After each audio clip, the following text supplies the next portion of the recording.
En Cartagena, bajo un sol implacable que parecía castigar cada piedra y alma por igual, una madre soltera fue expulsada con violencia de la mansión que alguna vez llamó hogar.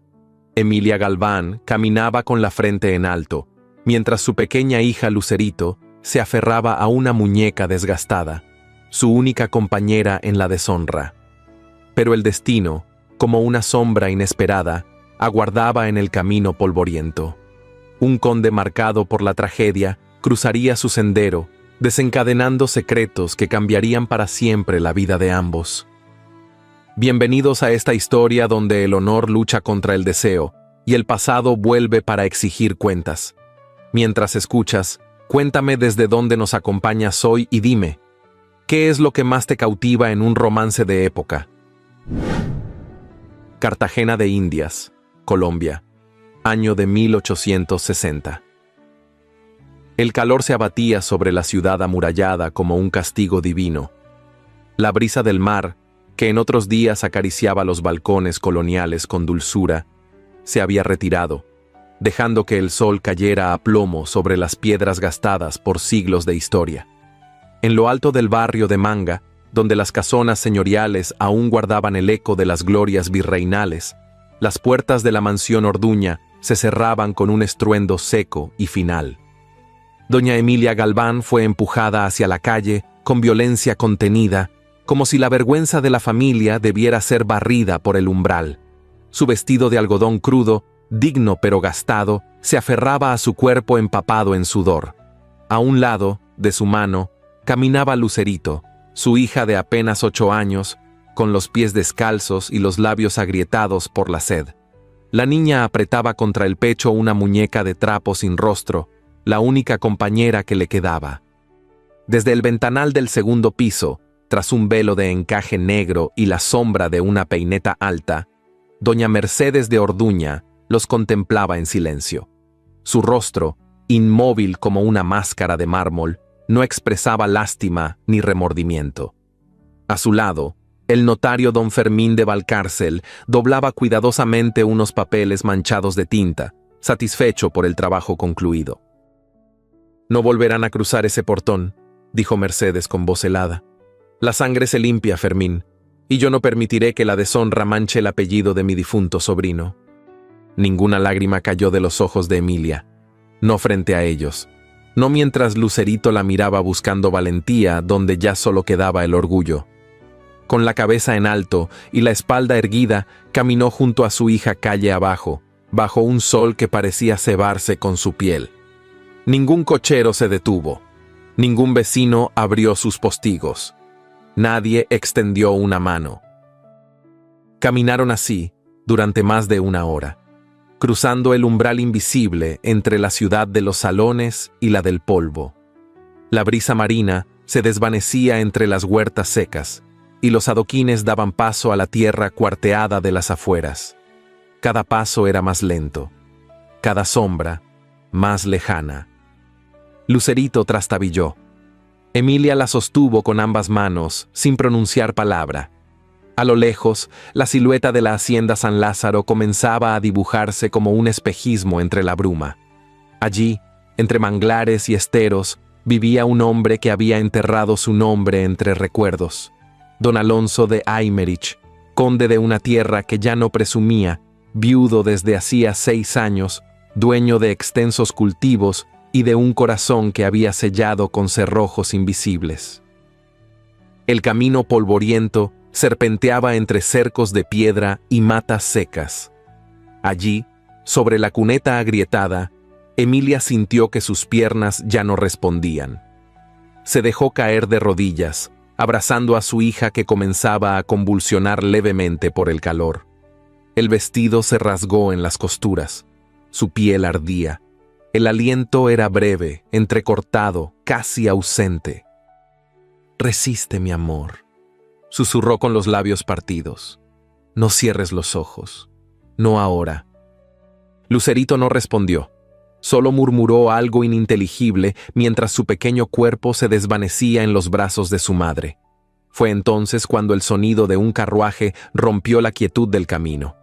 El rechinar de las ruedas sobre la grava, el bufido de los caballos cansados y un crujido tenue al detenerse.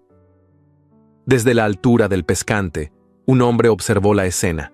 No preguntó, no gritó, solo descendió con pasos firmes, vestido con una levita gris cubierta de polvo del camino y botas que habían visto mejores días. Tenía el rostro sombrío, curtido por el sol y los años, y en los ojos, el reflejo de una herida que reconocía en silencio la de aquella mujer. «Está ardiendo», dijo, más para sí que para ella. «Tengo agua y un médico. Permítame ayudarla». Emilia alzó la vista con dificultad. Su mirada era fiera, desconfiada, como la de una madre que aún en el abismo no permite que toquen lo que le queda. No respondió. Solo rodeó con más fuerza a su hija. El desconocido no insistió. Con movimientos pausados, sacó una cantimplora del carruaje y la dejó sobre el suelo, a un par de pasos. «No me acercaré, pero no puede quedarse aquí, se lo ruego». El tono era sereno, sin súplica ni autoridad. Era una voz que no acostumbraba a pedir, pero que en ese momento hablaba desde la compasión. Emilia tembló. No por miedo, por el peso de la decisión, por la idea de confiar en alguien que no tenía por qué tenderle la mano. Finalmente, tomó la cantimplora y vertió unas gotas sobre los labios secos de Lucerito. Luego, con un hilo de voz, pronunció lo que apenas fue un susurro. «Ayúdela a ella». El hombre asintió, sin preguntas, sin condiciones. Con cuidado, tomó a la niña entre sus brazos y la depositó en el interior del carruaje. Emilia subió detrás, sujetando aún el borde de la falda rota, sin levantar la mirada. El carruaje se alejó bajo el cielo enrojecido, dejando atrás la ciudad, los murmullos y las puertas cerradas. La hacienda San Lázaro los esperaba, pero ni siquiera don Alonso, acostumbrado al silencio, imaginaba que en ese día de fuego, barro y abandono, algo dentro de él comenzaba también a despertar. No por piedad, no por deber, sino por una mirada que no suplicaba, pero que lo había detenido sin querer.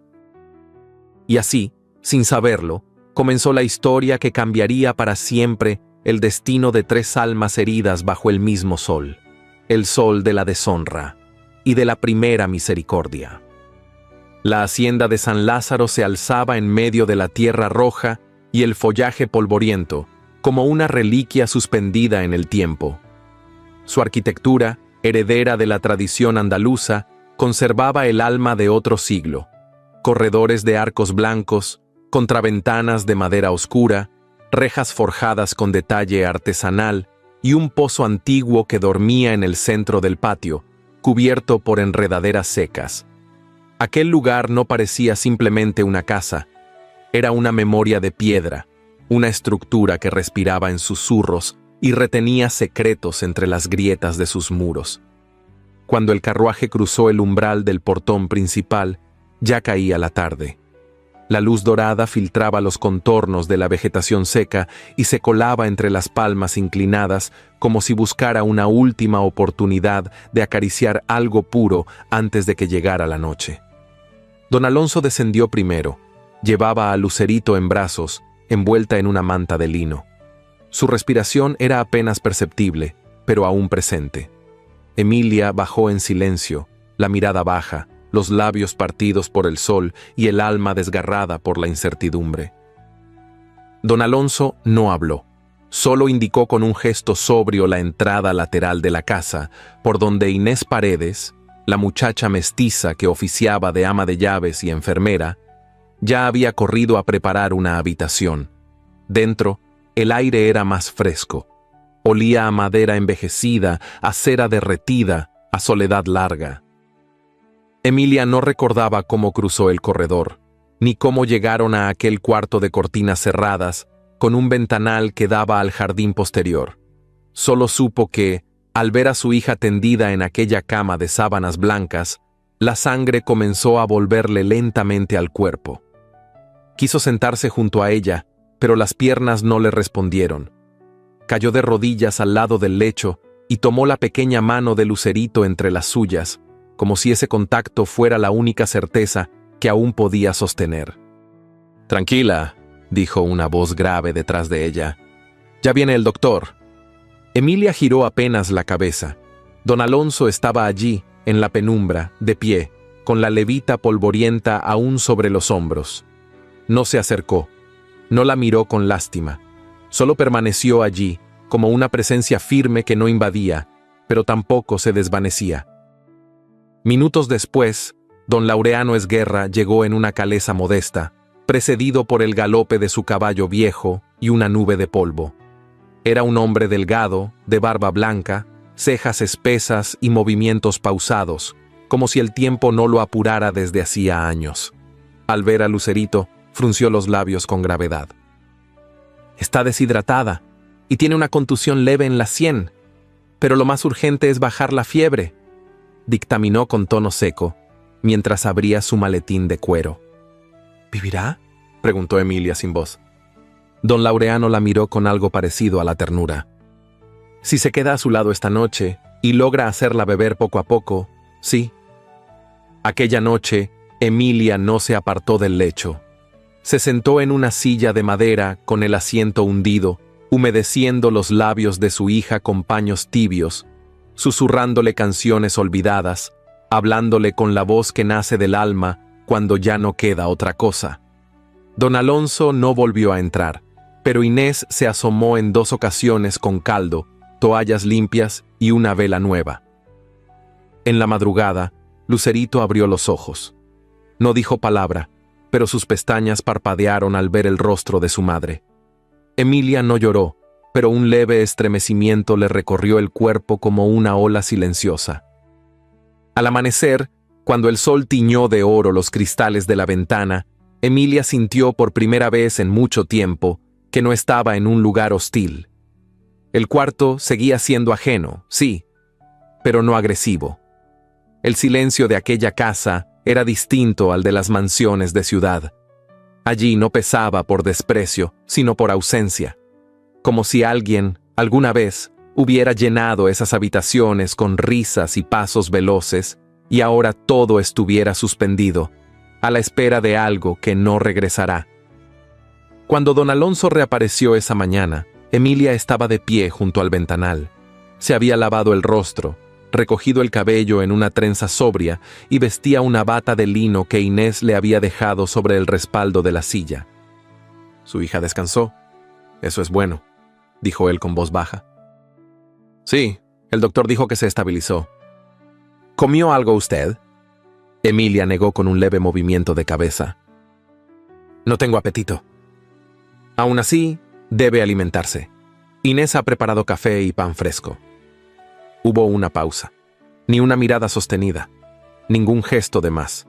Solo 2 voces contenidas midiendo la distancia que los separaba.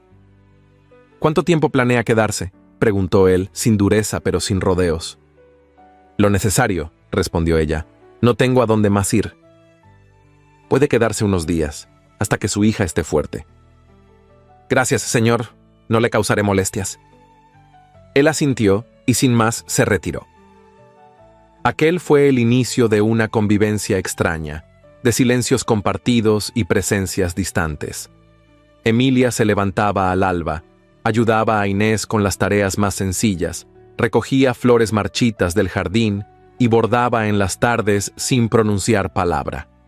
Lucerito, aún débil, dormía largas siestas y despertaba de a poco al mundo con preguntas suaves y miradas llenas de curiosidad.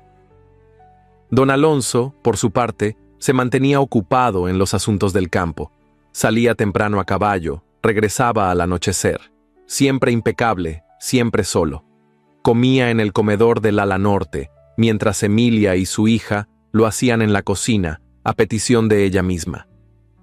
No había gesto de rechazo por parte del conde, pero tampoco había acercamientos. Era un hombre que había aprendido a vivir entre mármoles y retratos apagados. Un día, mientras Emilia acomodaba unos libros antiguos en la biblioteca, vio un retrato cubierto por un paño de encaje. Lo retiró con cuidado. Allí estaban pintados Don Alonso, una mujer joven de mirada dulce, y una niña de cabellos claros que debía tener la edad que Lucerito tenía ahora. El cuadro tenía una grieta en una esquina. Al volver a cubrirlo, notó que el marco olía vagamente a humo. No preguntó nada, pero esa noche, al mirar desde la galería cómo él alimentaba a su caballo bajo la luz de una lámpara de aceite, comprendió que el silencio que envolvía aquella casa no era arrogancia, sino duelo.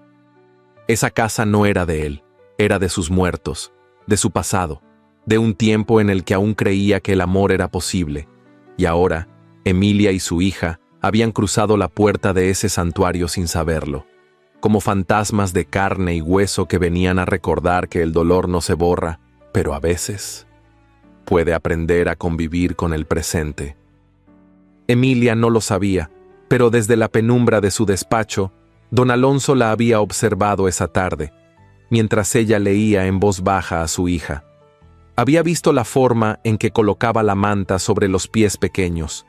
Había escuchado la melodía apenas pronunciada con la que acunaba sus sueños, y sin decir palabra había bajado la mirada, porque algo, muy dentro de sí, comenzaba a agitarse. No era deseo, no era ternura, era el eco de una vida que creía enterrada.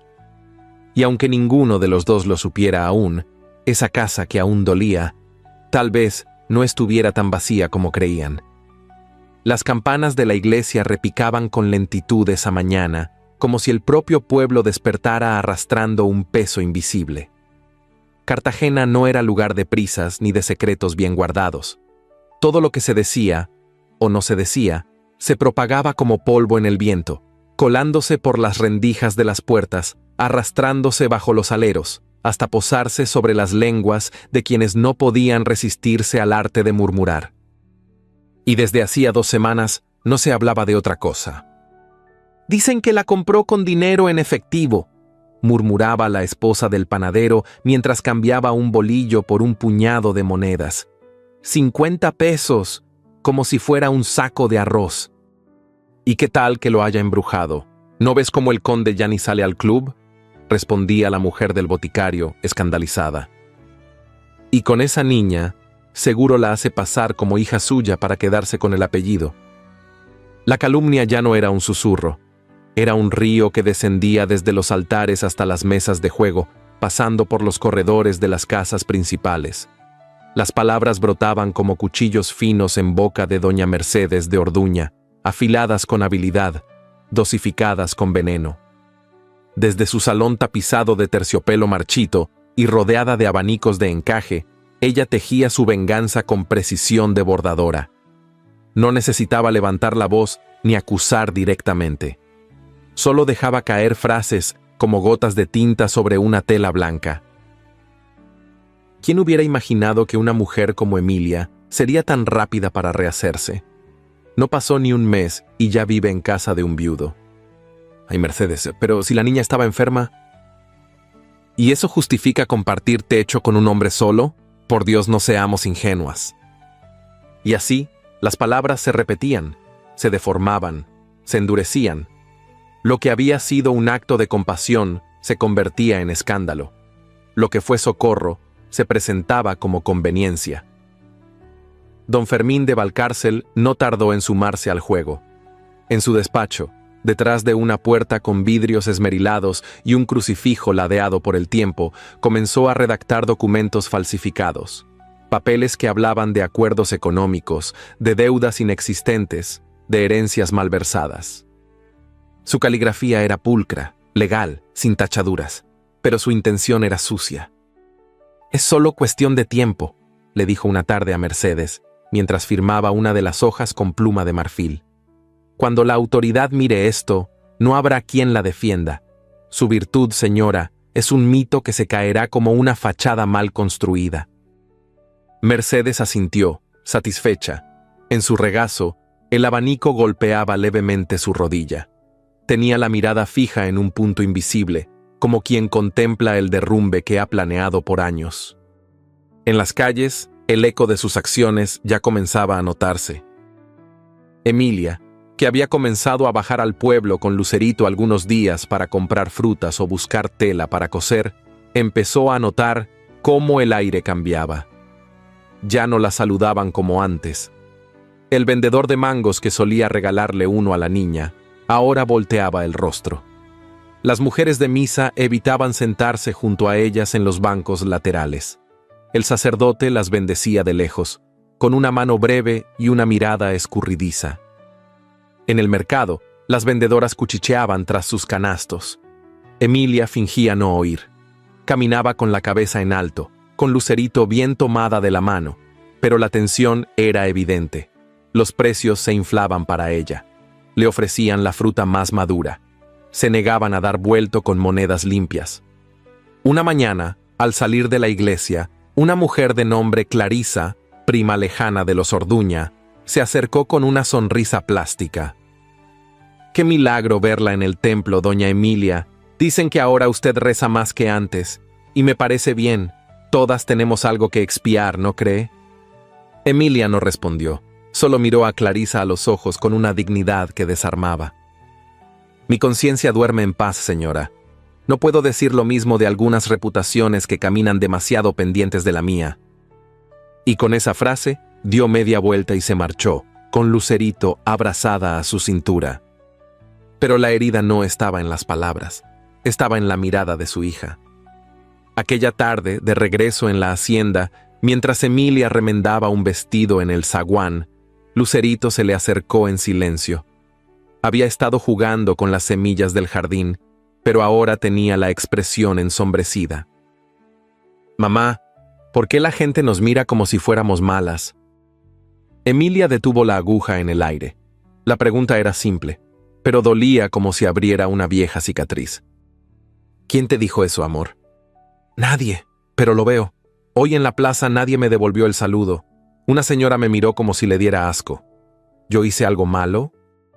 La voz de la niña era apenas un murmullo. Sus ojos grandes, acuosos, buscaban respuestas en el rostro de su madre. Emilia tragó saliva. Su mano tembló al tomarla de Lucerito. La atrajo hacia su regazo y la abrazó con fuerza. «Tú no hiciste nada malo, mi cielo. Hay personas que prefieren hablar antes que entender. Personas que repiten lo que oyen sin saber la verdad». «¿Y cuál es la verdad?» «Que vinimos a este lugar porque la vida nos dio la espalda y porque un hombre bueno nos ofreció una mano cuando más lo necesitábamos. No hay vergüenza en eso, solo hay vergüenza en la mentira». Lucerito asintió despacio. Luego se quedó callada, acurrucada en los brazos de su madre. Desde la ventana del despacho, don Alonso había escuchado sin querer aquel diálogo. No se movió, no interrumpió, solo permaneció allí, con la mano cerrada sobre un libro que no leía, sintiendo cómo una furia antigua, que creía extinguida, comenzaba a agitarse dentro de su pecho. No por los rumores, no por los papeles falsos que sabía que circulaban, sino por la injusticia de ver a una niña preguntando por qué era tratada como si llevara una culpa que no era suya. Esa noche, cuando la casa dormía, don Alonso bajó a la biblioteca.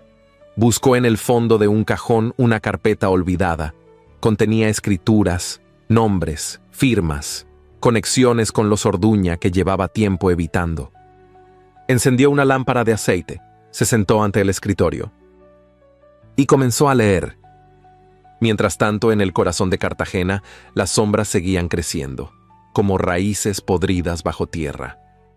Pero incluso en la oscuridad, hay cosas que florecen en silencio, y cuando la verdad comience a abrirse paso, ni los rumores más afilados podrán detenerla, aunque para eso aún falte tiempo y dolor. Las mañanas en San Lázaro amanecían envueltas en una niebla suave, como si el aire mismo temiera revelar demasiado pronto los contornos de una casa que aprendía de nuevo a respirar. El rocío se posaba sobre los ventanales y las ramas de las bugambilias dormidas, dejando un rastro húmedo sobre las baldosas del patio central. Entre las hojas caídas, los pasos de Lucerito eran como pinceladas breves de alegría en un lienzo de melancolía. Don Alonso observaba desde la galería, inmóvil, con los brazos cruzados y el semblante grave. Su levita gris se ajustaba con sobriedad a sus hombros anchos, y sus ojos, habitualmente firmes, seguían el vaivén de la niña con una mezcla difícil de nombrar. Lucerito reía mientras intentaba atrapar mariposas con las manos. A cada intento fallido, giraba sobre sí misma, ligera como una pluma, y soltaba una carcajada breve, cristalina. Parecía flotar sobre la tierra. Pero para Alonso no era solo una niña jugando, era un reflejo, un eco, una herida abierta. Porque hacía 6 años, en ese mismo jardín, una niña de rizos dorados había perseguido mariposas con idéntica devoción. Su hija, su pequeña Florencia, a quien había enterrado con la piel aún tibia por el fuego. La memoria era un filo que no se embotaba con el tiempo.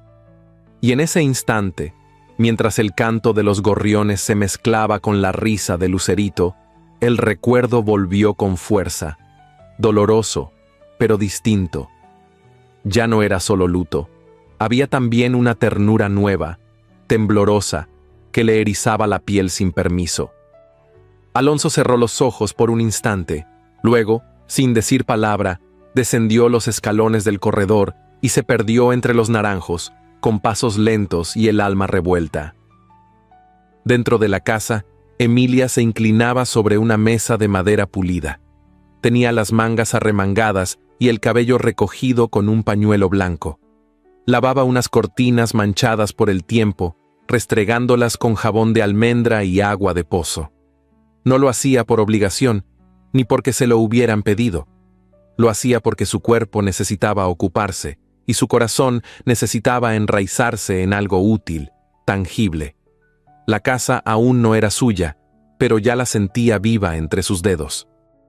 Desde el amanecer había limpiado la despensa, ventilado los cuartos cerrados y barrido la galería norte, aquella que nadie pisaba desde la tragedia. No esperaba que la miraran, no buscaba aprobación. Su manera de agradecer era silenciosa, como ella misma. Un gesto, un paño doblado con precisión, un florero con jazmines recién cortados sobre la mesita junto al piano. Lucerito, con las mejillas encendidas y el cabello revuelto por el juego, entró corriendo a la cocina y se abrazó a su madre con fuerza. Emilia la recibió con una sonrisa tranquila, le acarició el rostro y la sentó sobre un banco de madera. «Te estás ensuciando más de lo que te limpias, criatura», le dijo con dulzura. «¡Atrapé una mariposa!», gritó la niña, alzando un puñado de aire vacío entre las manos. Emilia rió sin alzar la voz. Luego le ofreció un vaso de agua fresca y un trozo de pan con miel. Lucerito bebió con avidez. Desde la puerta, Inés las miraba con ternura. Había aprendido a admirar la forma en que aquella mujer cuidaba de su hija sin quejarse, sin rendirse, con una dignidad que no pedía permiso para existir. Esa misma tarde, cuando el calor cedía al soplo de una brisa tibia, un carruaje detuvo su marcha frente a la entrada principal. De él descendió una mujer robusta, de caminar firme y ojos oscuros como la noche sin luna. Vestía de lino oscuro, con una mantilla sobre los hombros y un rosario colgando del cinturón.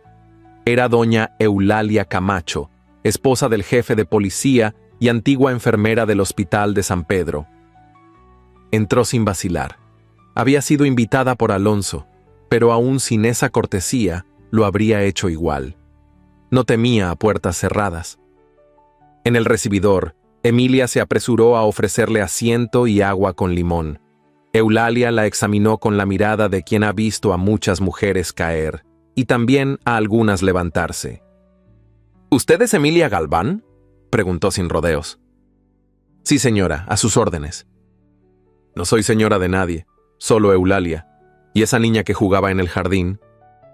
«Mi hija. Se llama Lucía, pero todos le dicen Lucerito».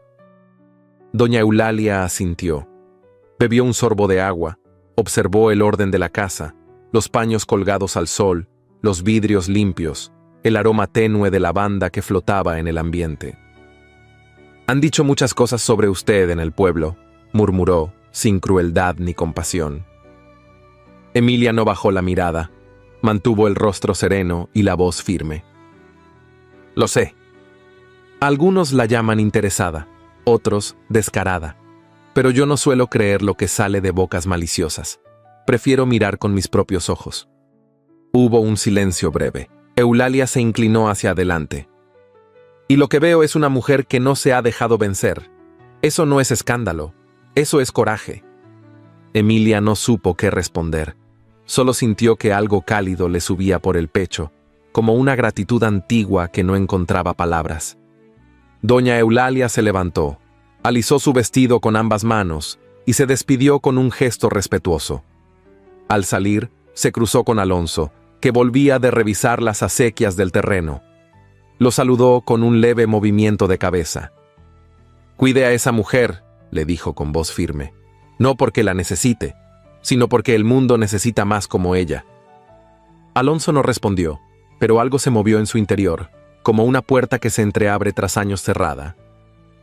Esa noche, cuando la casa ya estaba en penumbra y los candelabros encendidos proyectaban sombras danzantes sobre las paredes, Alonso llamó a Emilia al salón del ala norte.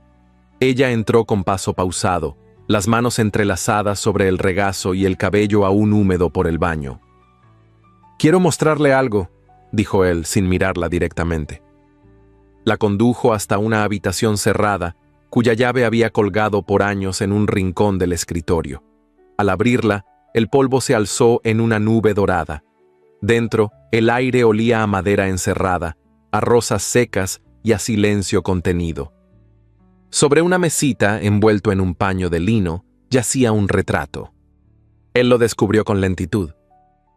Allí estaban, una mujer de rostro sereno y mirada luminosa, con un vestido de organza azul cielo, y una niña de 5 años abrazada a su cintura. Ambas sonreían. Ambas parecían vivas. «Mi esposa, mi hija», murmuró Alonso, «murieron en un incendio. Aquí mismo, en esta casa. Yo no pude salvarlas». Emilia se llevó una mano al pecho, no por sorpresa, sino por respeto. «Lo lamento», dijo con voz quebrada. Él la miró por primera vez a los ojos. «Usted no ha preguntado nada, ni ha exigido, pero ha devuelto a esta casa una paz que creí extinguida». Emilia bajó la mirada, no por timidez, sino por emoción contenida. «Yo solo hago lo que sé, cuidar a mi hija, a lo que me rodea. No tengo más que eso». Alonso asintió. Luego volvió a cubrir el retrato con el paño. «Entonces quizás eso sea lo que esta casa necesitaba, que alguien volviera a cuidarla». No hubo caricias, no hubo promesas. Solo 2 personas en una habitación donde aún olía a ceniza, pero ya no quemaba. El cielo de Cartagena amaneció cubierto por una bruma espesa que no anunciaba lluvia, sino algo más oscuro. Las gaviotas no sobrevolaban los tejados como de costumbre, y ni siquiera el mar parecía tener fuerza para romper con ímpetu contra las rocas. Era uno de esos días en que el aire parece murmurar advertencias que nadie quiere escuchar. A media mañana, un mensajero con chaqueta bordada en hilos dorados descendió del lomo de un caballo castaño ante el portón principal de la hacienda San Lázaro. Sus botas estaban impecables, su rostro limpio y frío. Entregó un sobre lacrado a Inés con la ceremonia de quien porta un veneno envuelto en terciopelo. No dijo su nombre, solo agregó que venía por orden de los Orduña. Inés, con el pulso acelerado, llevó el sobre al despacho de don Alonso, que en ese momento se encontraba revisando cuentas de cosecha junto al administrador. El conde, al ver el sello, detuvo todo movimiento. No necesitó abrirlo para intuir que dentro se escondía algo más que palabras. Fue él mismo quien entregó la carta a Emilia, que estaba en la cocina moliendo café con gesto concentrado. La luz entraba por la ventana con un tono tibio, y por un instante todo parecía en calma. «Esto llegó hace unos minutos», dijo él con tono grave. Emilia limpió las manos en su delantal y tomó el sobre con cuidado. Reconoció el sello al instante, el blasón de los Orduña, grabado en cera roja. La sangre le huyó del rostro. Rompió el sello sin prisa, como si desatar esa misiva fuera también desenterrar un cadáver del pasado. Leyó en silencio, Sus ojos se movían sobre las líneas con creciente rigidez. Cuando terminó, dobló el papel con manos temblorosas y lo colocó sobre la mesa. Han presentado una demanda de custodia, dijo sin levantar la vista. Alegan que soy incapaz moralmente para criar a Lucerito y quieren separarnos. Alonso no respondió de inmediato. Observó su rostro pálido, la forma en que contenía la respiración como quien está a punto de caer al vacío. Dio un paso hacia ella, pero se detuvo. El aire entre ambos era espeso, cargado de una tensión que dolía más que el contenido de la carta. No lo permitiré, dijo él finalmente con voz firme.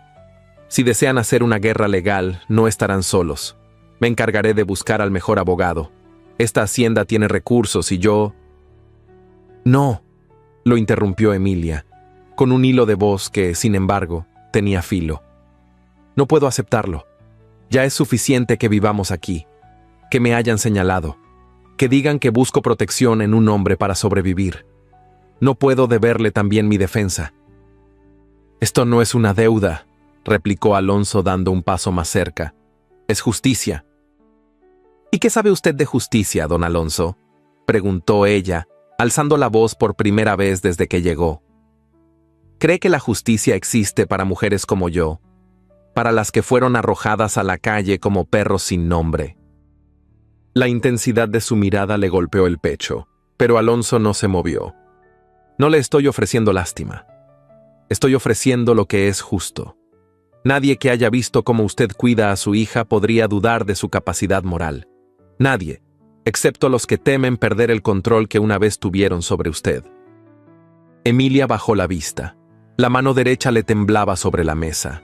Por dentro sentía que algo se quebraba. No en su voluntad, sino en la resistencia a aceptar ayuda, porque aceptar implicaba confiar. Y confiar, después de todo lo vivido, era casi más aterrador que enfrentar la amenaza sola. Esa tarde, el silencio se hizo más espeso en la hacienda. Ni Lucerito ni Inés sabían qué decir. La niña había notado el rostro sombrío de su madre, pero no preguntó. Solo se quedó cerca, sin moverse demasiado, como si presintiera que bastaba un ruido para que todo se viniera abajo.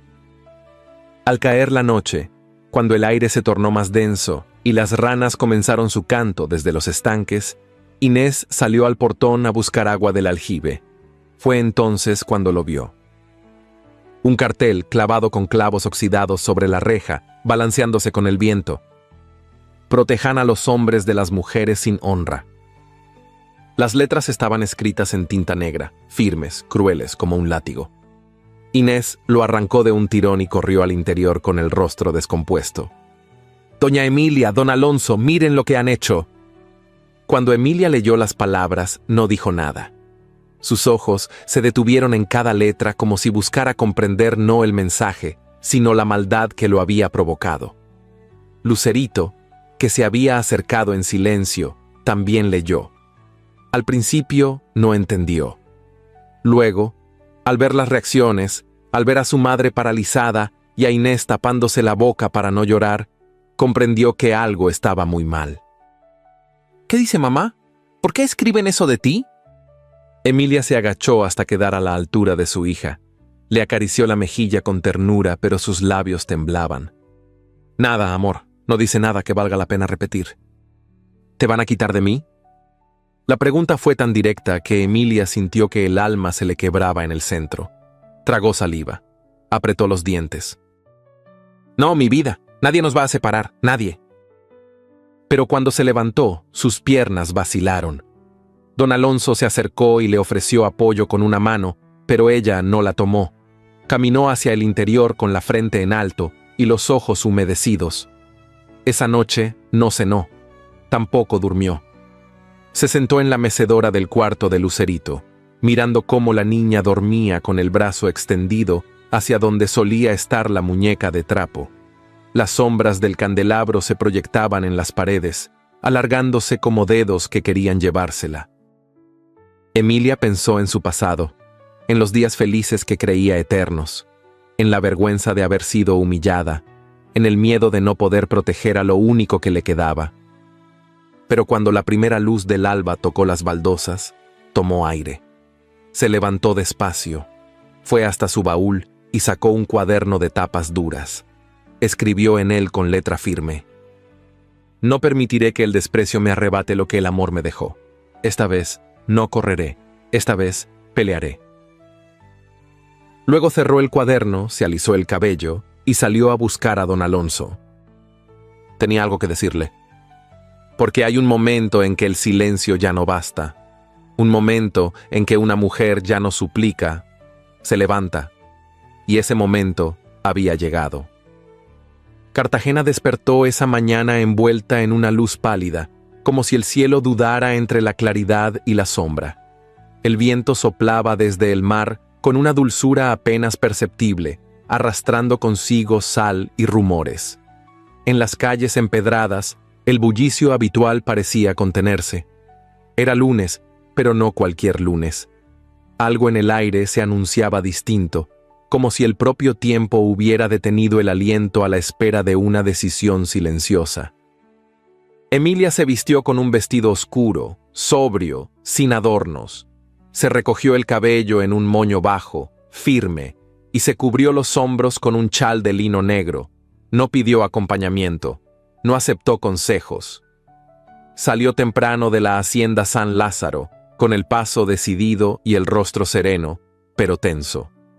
En sus ojos, la determinación se mezclaba con una tristeza antigua que había aprendido a usar como escudo. Llevaba consigo una carpeta de cuero gastado, atada con un lazo rojo.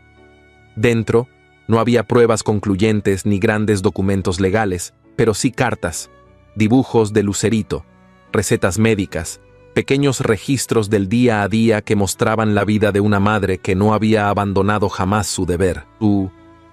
El despacho del jefe de policía estaba ubicado en una casa de 2 pisos, con balcones coloniales y una placa de bronce que brillaba al sol. Emilia se detuvo frente a la puerta. Respiró hondo. Luego golpeó 3 veces con la firmeza de quien no espera permiso, sino justicia. Don Ezequiel Roldán, jefe de policía, era un hombre de rostro severo, bigote delgado y dedos largos manchados de tinta. Había visto pasar por su escritorio a decenas de mujeres asustadas, vencidas, muchas sin nombre y sin apellido. Pero aquella mujer no entró como una suplicante, entró como una madre. «Buenos días, señor Roldán», dijo Emilia con voz clara. «No vengo a pedir un favor, vengo a solicitar que me escuche». El jefe alzó la mirada por encima de sus anteojos. La evaluó en silencio durante unos segundos. Luego hizo un gesto hacia la silla frente a él. «Tome asiento, señora Galván». Ella se sentó con las manos sobre el regazo, desató el lazo del legajo y lo colocó sobre el escritorio. «Sé que se ha iniciado una demanda en mi contra, que los Orduña han presentado testimonios cuestionando mi capacidad como madre. No puedo competir con su poder ni con sus abogados, pero puedo mostrarle quién soy». Roldán hojeó los documentos. Reconoció una caligrafía delicada en los registros diarios de salud de Lucerito. Vio dibujos con frases infantiles, horarios de comidas, notas escolares, recetas con fechas precisas. «Esto no es evidencia legal, señora».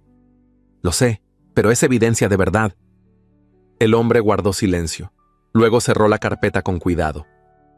«Haré lo que me corresponde, pero recuerde que la justicia se mueve con lentitud».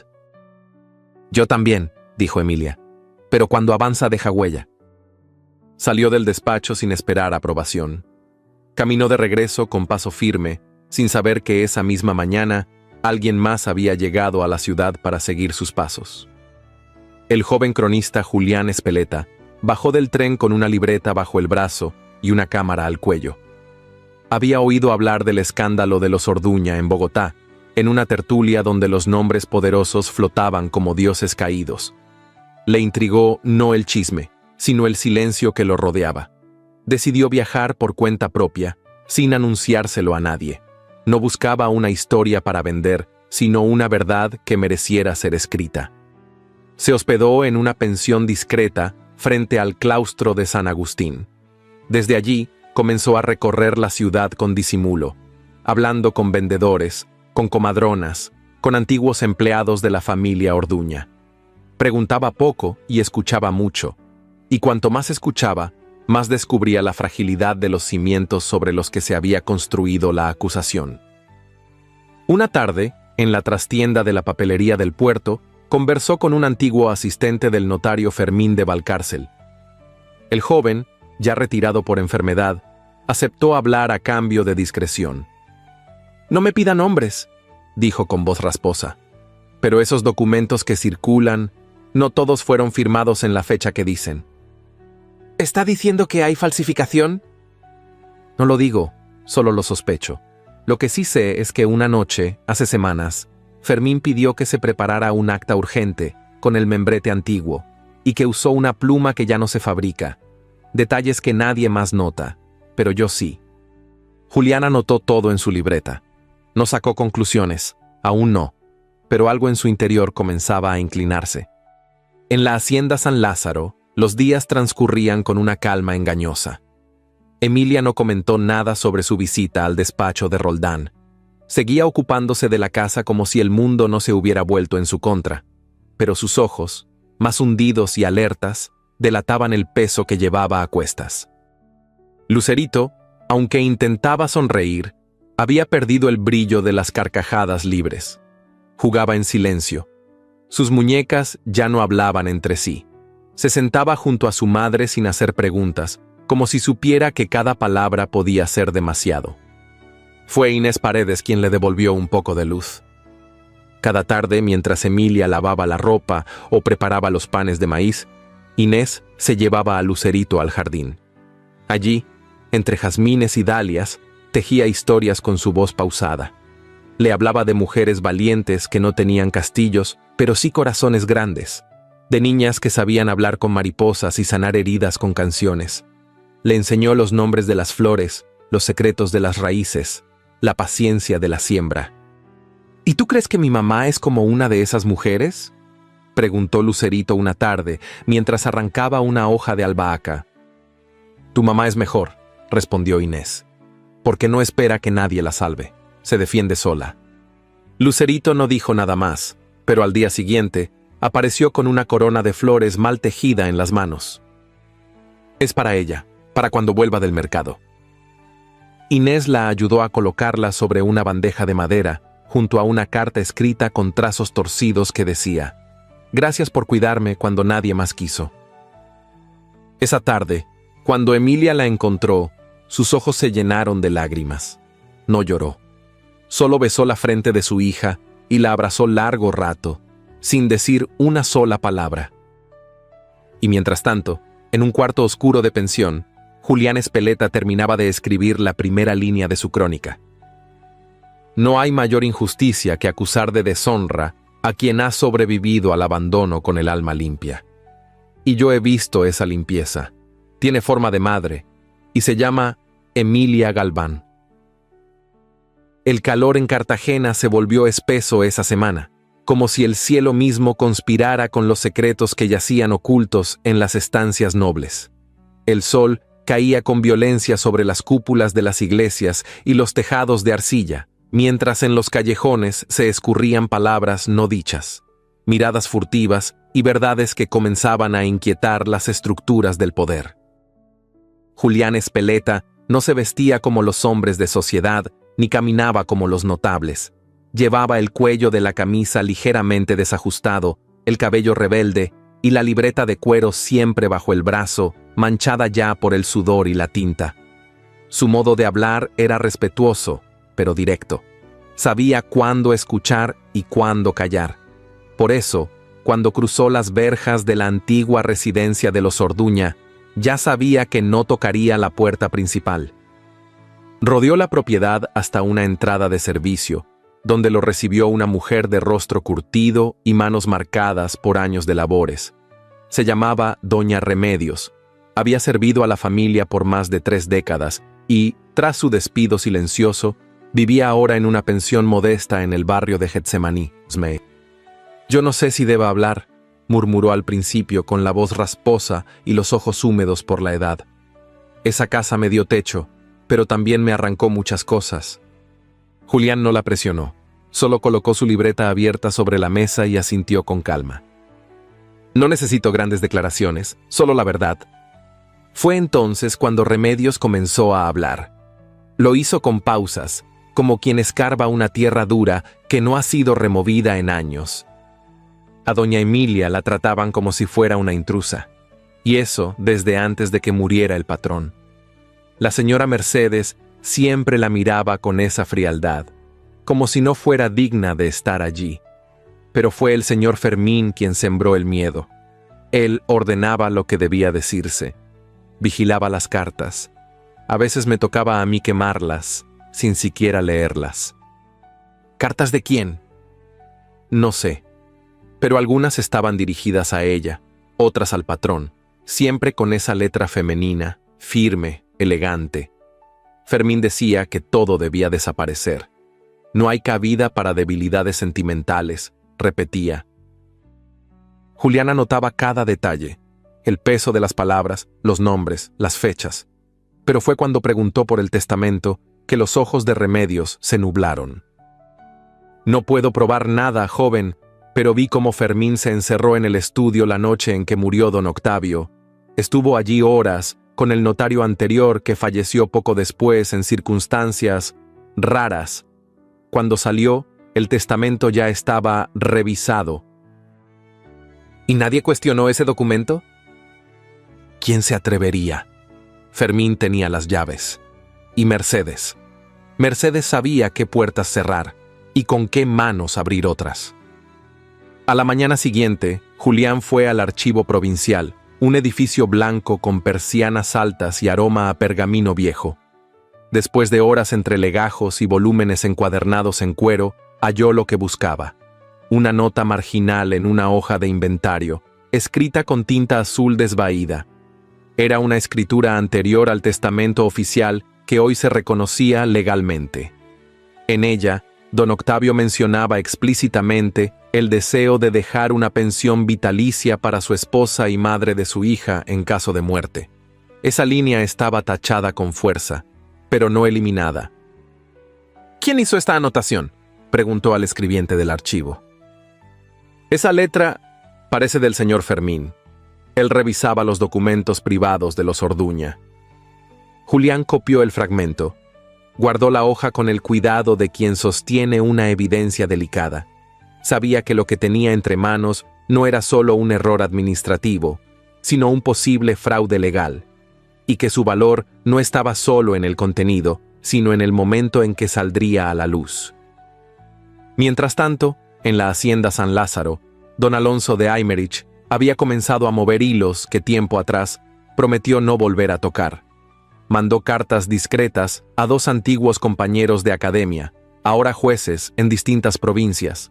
Consultó a un abogado retirado que residía en Turbaco, hombre de carácter recto que aún creía en la ley por encima de los linajes, y envió a uno de sus hombres de confianza a revisar la legitimidad del sello con el que se había oficializado la demanda en contra de Emilia.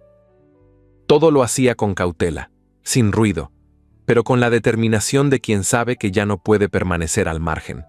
No por caridad, sino por conciencia, porque había visto la dignidad con que aquella mujer caminaba entre el lodo sin ensuciarse el alma, y porque el miedo de Lucerito le había calado más hondo de lo que estaba dispuesto a reconocer en voz alta. Esa noche, mientras Emilia bordaba junto a la ventana y la niña dormía con la muñeca entre los brazos, Alonso se acercó sin anunciarse. Observó el bordado. Era una flor, silvestre, de esas que brotan sin pedir permiso. «Estoy haciendo lo que puedo para protegerlas», dijo con voz baja. «No necesito su aprobación, solo que lo sepa». Emilia no alzó la mirada, solo continuó bordando, pero sus manos ya no temblaban. En otro rincón de la ciudad, bajo la penumbra de una lámpara de aceite, Mercedes de Orduña cerraba con rabia un informe. Los rumores del joven cronista ya habían llegado hasta sus oídos. Sabía que Fermín comenzaba a perder el control. Sabía que los aliados se volvían esquivos cuando el escándalo asomaba. Llamó a un sirviente. Le entregó un sobre grueso y lacrado. Para el juez Alcántara, entregado en mano. Diga que es una contribución para la restauración del tribunal, pero que recuerde que su puesto es frágil, muy frágil. Luego se quedó sola, mirando por la ventana como si el mar pudiera ofrecerle respuestas, pero lo único que vio fue su propio reflejo distorsionado por el vidrio. La ciudad dormía, pero las voces que buscaban justicia comenzaban a despertar. Algunas lo hacían desde los archivos, otras desde las cocinas, y unas, como la de Julián, se escribían con tinta firme, listas para ser leídas cuando todo lo demás cayera. Porque no hay poder que dure si está sostenido sobre el miedo, y el miedo, tarde o temprano, se cansa de agachar la cabeza. Cartagena amaneció envuelta en un silencio espeso, de esos que anteceden no a la tormenta, sino a una verdad que está por revelarse. Las palmas del jardín apenas se mecían, como si el viento mismo contuviera el aliento. Las campanas del convento de Santa Clara sonaron con un eco más largo, y en los corredores de la ciudad vieja, hasta los pasos parecían arrastrarse con más cautela. En una pequeña habitación del archivo eclesiástico, entre anaqueles de madera oscura y legajos dormidos bajo el polvo de los años, Julián Espeleta sostenía entre las manos un sobre amarillento, sellado con el lacre de una época que creía cerrada. No era un documento oficial, no tenía membrete ni sello notarial, pero en su interior ardía la tinta de una confesión que nunca había llegado a su destino. La carta estaba fechada 2 días antes de la muerte de don Octavio de Orduña, esposo de Emilia Galván. Era de su puño y letra, reconocible, inconfundible. En ella hablaba sin rodeos de su angustia, de la culpa que lo asfixiaba, del vínculo secreto con una mujer joven, cuya relación lo había sumido en un abismo de dudas. Pero lo más estremecedor era el párrafo final, donde reconocía su propia ruina moral y pedía, con palabras trémulas, que nadie responsabilizara a su esposa si algo llegaba a suceder. He fallado como hombre y como esposo. Si el destino decide mi final, no busquen culpables en Emilia. Ella fue leal hasta el último día. Solo les ruego que no manchen su nombre para encubrir mi vergüenza. Julián leyó y releyó cada línea con el corazón latiendo en la garganta. Aquella carta había sido archivada por error, o tal vez por designio, entre documentos eclesiásticos, entregada en su momento por don Fermín para su custodia y nunca devuelta. Ahora, al caer en sus manos, se convertía en una pieza clave. No solo desmentía las acusaciones de doña Mercedes, sino que también desvelaba la traición que había marcado el destino de una mujer inocente. Guardó la carta en su libreta con sumo cuidado. Sabía que su contenido cambiaría más que una percepción. Podía inclinar una balanza, pero antes de revelar su hallazgo, alguien más debía ser enfrentado. Esa misma tarde, con el cabello recogido con firmeza y el vestido de lino oscuro que siempre usaba para sostenerse en los días difíciles, Emilia Galván cruzó a pie la plaza de los coches. Sus pasos no vacilaron ni ante las miradas curiosas, ni ante los murmullos. Iba hacia la casa donde había sido humillada, desde donde había sido expulsada con su hija en brazos, bajo el peso de un apellido que alguna vez creyó protegerla. Doña Mercedes la recibió sentada en su butaca de terciopelo vino, rodeada de flores muertas en floreros de cristal y de retratos cubiertos con gasas que intentaban fingir decoro. Llevaba un vestido de seda negra, una mantilla sobre los hombros y un abanico cerrado en la mano derecha como un cetro de autoridad antigua. No se levantó. No ofreció asiento. «¿Qué desea?», preguntó sin emoción. «Verla», respondió Emilia, «para que por una vez escuche lo que tiene que ser dicho cara a cara». Mercedes alzó el mentón con desdén. «No tengo por costumbre conversar con quienes han perdido el honor». «Ni yo con quienes han perdido el alma», replicó Emilia con voz baja, firme, sin rencor pero sin temor. Durante unos segundos no se oyó más que el zumbido de una mosca que revoloteaba entre los visillos. Luego, Mercedes sonrió con una frialdad que helaba la sangre. «Viniste a rogar por tu hija, ¿no es así? O quizás a suplicar que retire la demanda». No vine a suplicar nada. Vine a recordarle que la verdad siempre encuentra caminos, aunque usted los cierre con oro y mentiras. ¿Verdad?, soltó una carcajada seca. ¿Qué sabe una mujer como tú de la verdad? Lo que sé es que, desde que llegaste a esta familia, las desgracias comenzaron a brotar como hiedra venenosa. ¿Acaso creíste que podrías manchar el apellido Orduña y seguir caminando impune? Yo no manché ningún apellido. El que ensució esta casa fue su sobrino, con su traición, con sus mentiras, con su miedo de enfrentar su propia culpa. Mercedes apretó el abanico hasta que sus nudillos se pusieron blancos. No toleraré que lo insultes. Y yo no toleraré que me arrebaten a mi hija, dijo Emilia sin elevar la voz, pero con un brillo de acero en los ojos. Ya no soy la mujer que usted arrojó a la calle. Ya no tengo miedo. Si quiere destruirme, tendrá que mirarme de frente. Mercedes no respondió.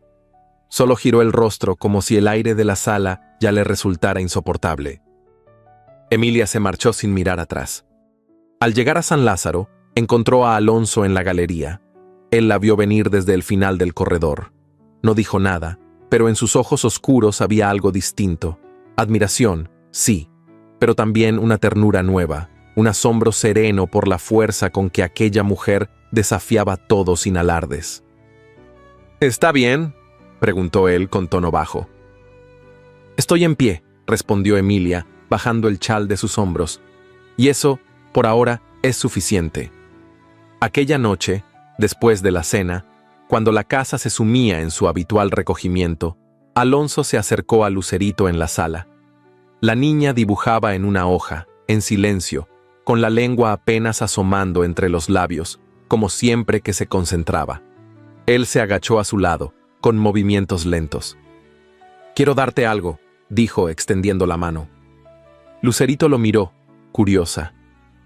En la palma de Alonso brillaba un pequeño colgante de plata, envejecido pero intacto, con una rosa grabada en el centro. Lo abrió con cuidado. Dentro había una miniatura pintada a mano. Era una niña de ojos claros, sonriente, con el cabello suelto. «Era de mi hija», dijo él. «Ella lo llevaba siempre. Me gustaría que tú lo tengas ahora».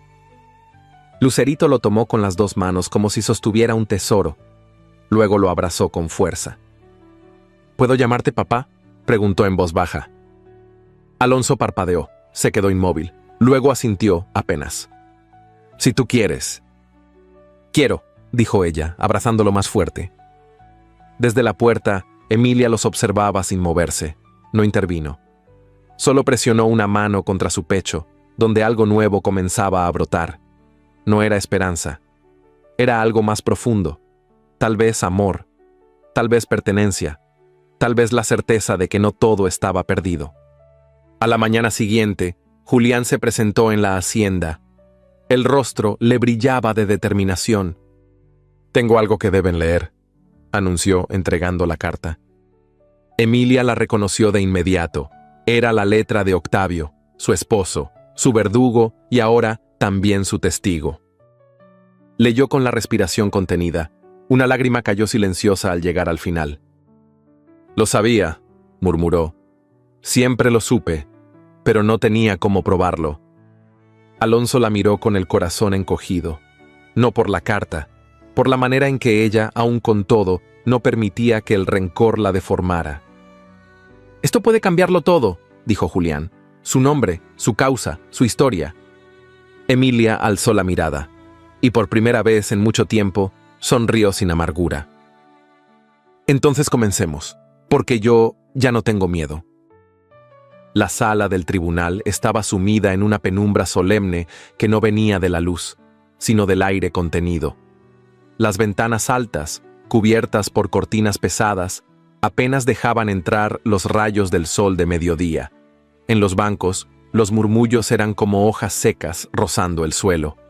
La ciudad había acudido con el morbo de quien desea presenciar una caída pública, pero en medio de tanto aliento contenido, Emilia Galván mantenía la espalda recta. Vestía de marfil apagado, sin brocados ni encajes, con el cabello recogido en un moño severo que dejaba al descubierto su nuca. Sus manos descansaban sobre su regazo, unidas, sin temblor. Frente a ella, doña Mercedes de Orduña, envuelta en luto teatral, la observaba con ojos de serpiente oculta tras abanico. A su derecha, don Fermín de Valcárcel hojeaba papeles con una sonrisa apenas esbozada, segura, casi insultante.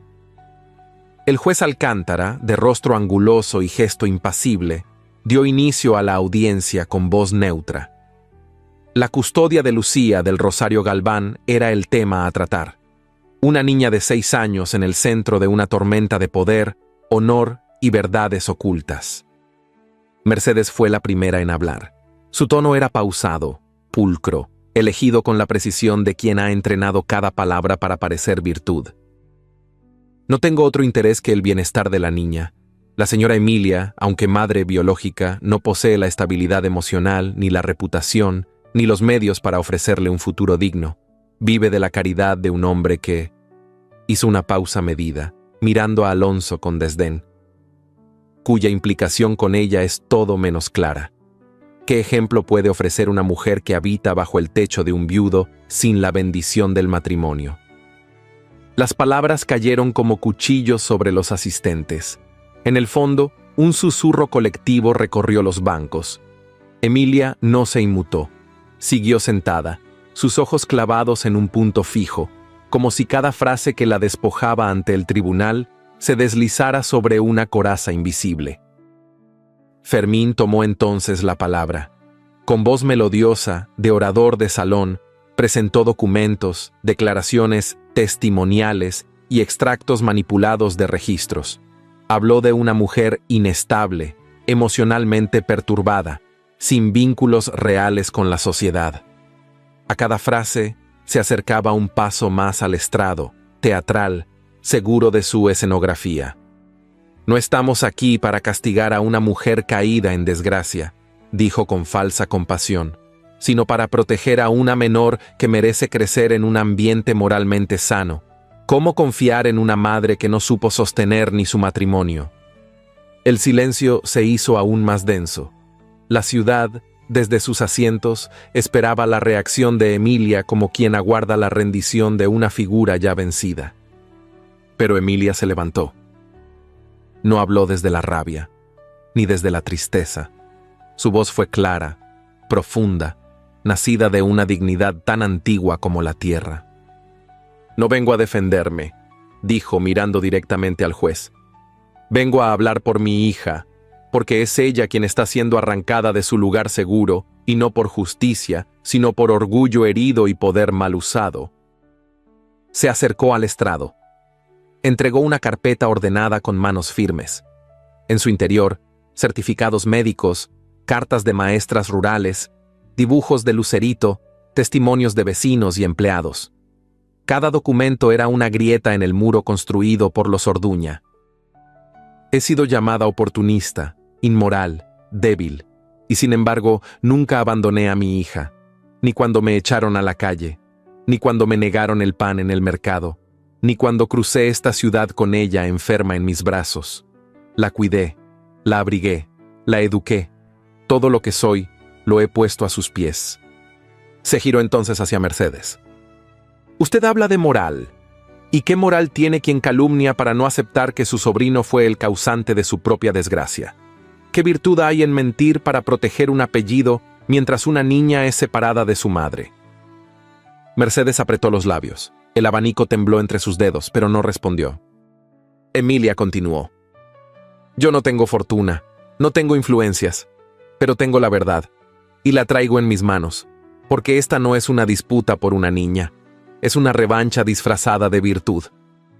Entonces, desde el fondo de la sala, Julián se levantó. Solicitó la palabra. El juez asintió. El joven cronista avanzó con paso firme, sosteniendo en alto la carta original de don Octavio, resguardada en un sobre sellado y certificada por un notario independiente.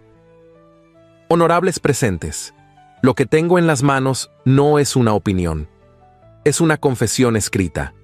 En esta carta, fechada 2 días antes de su muerte, el señor Octavio de Orduña reconoce haber sido infiel a su esposa, acepta su culpa y ruega que nadie responsabilice a la señora Emilia si algo llegara a sucederle. Esta carta fue deliberadamente ocultada por el abogado Fermín de Valcárcel. Un murmullo indignado se extendió como una ola por la sala. Fermín palideció. Alcántara pidió orden con voz severa, pero los murmullos ya eran imposibles de sofocar. Julián no terminó ahí.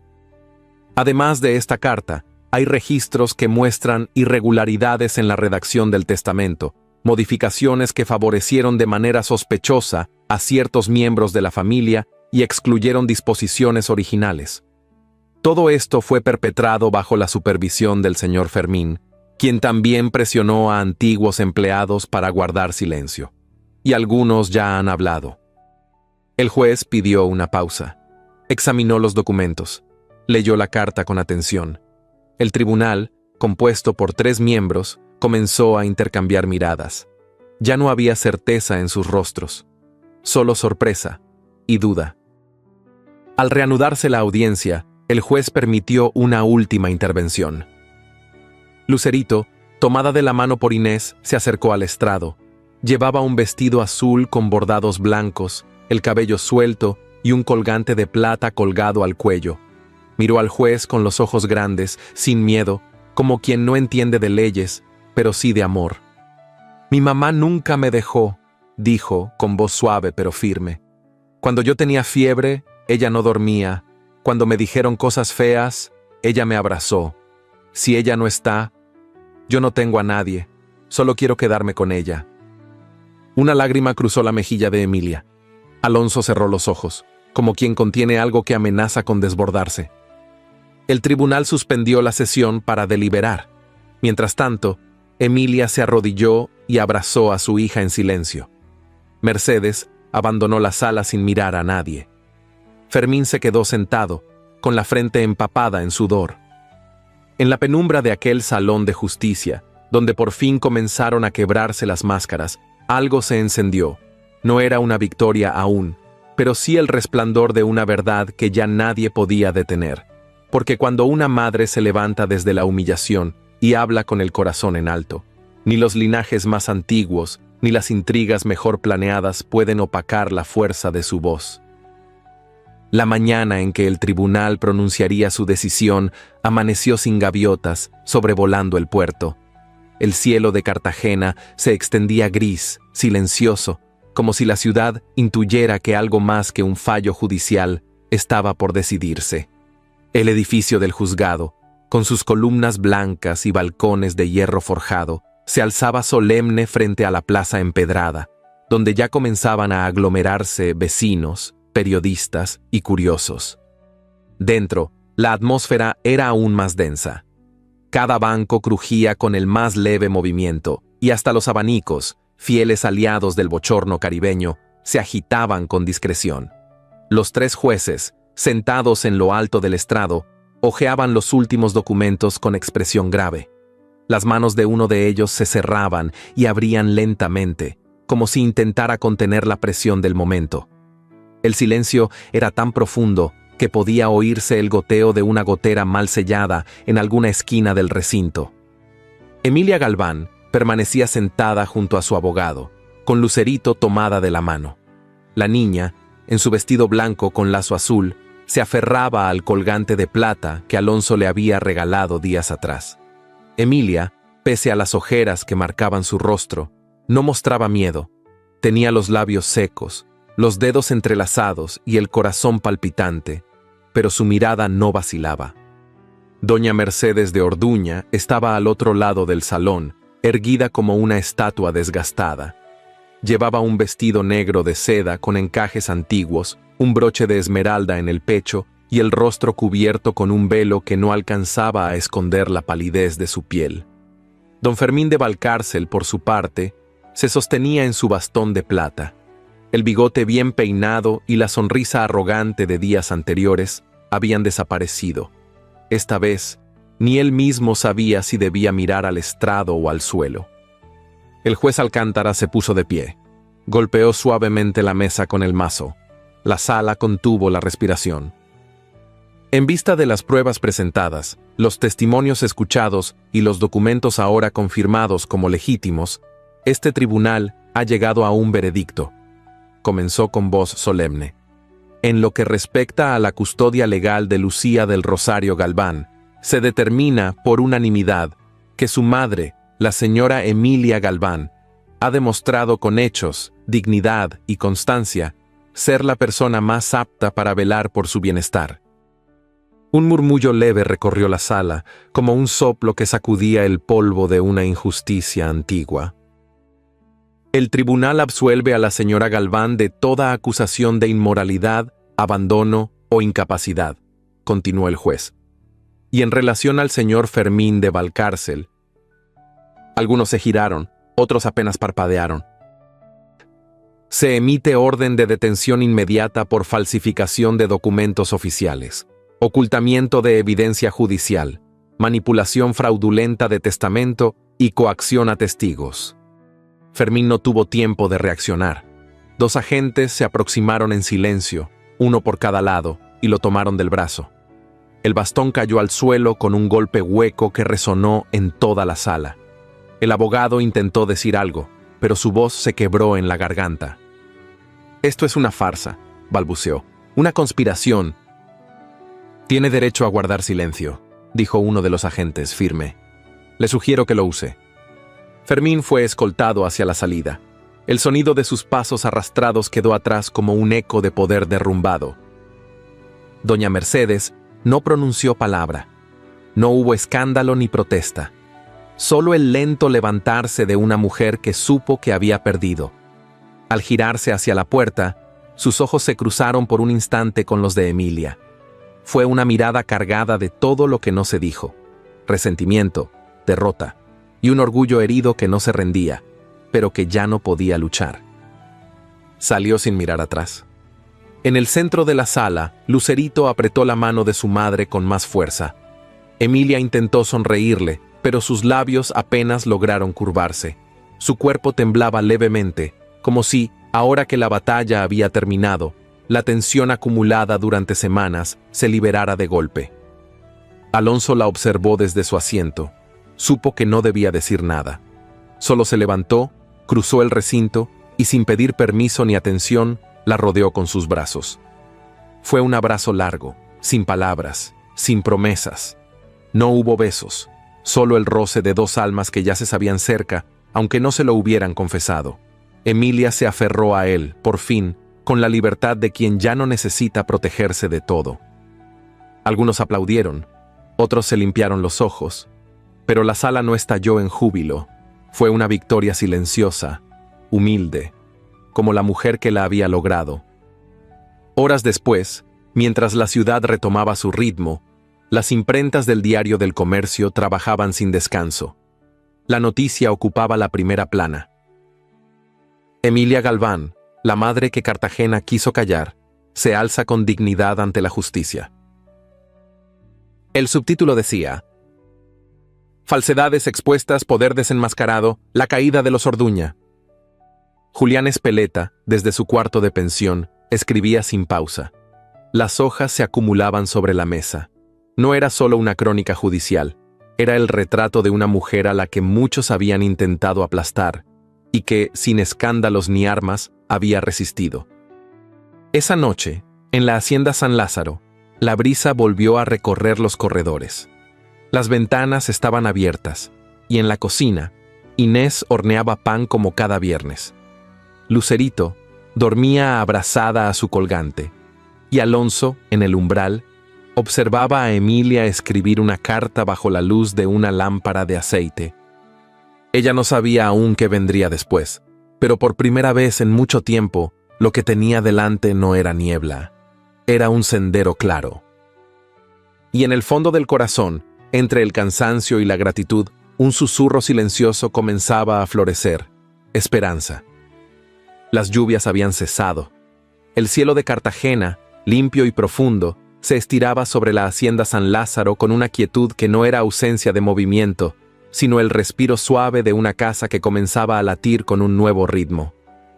Las bugambilias se enredaban en las celosías, Las enredaderas florecían en los bordes del patio y los jazmines, fragantes, discretos, comenzaban a abrirse con la llegada del crepúsculo. Emilia ya no se sentía huésped, ni protegida, se sentía algo más difícil de nombrar, en casa. Había pasado una semana desde el juicio, una semana sin sobresaltos, sin cartas anónimas ni portones cerrados. Las cocinas bullían con aromas cálidos, los corredores habían dejado de sonar vacíos, y Lucerito corría entre los naranjos con los pies descalzos y el cabello suelto, como si la infancia le hubiera sido devuelta.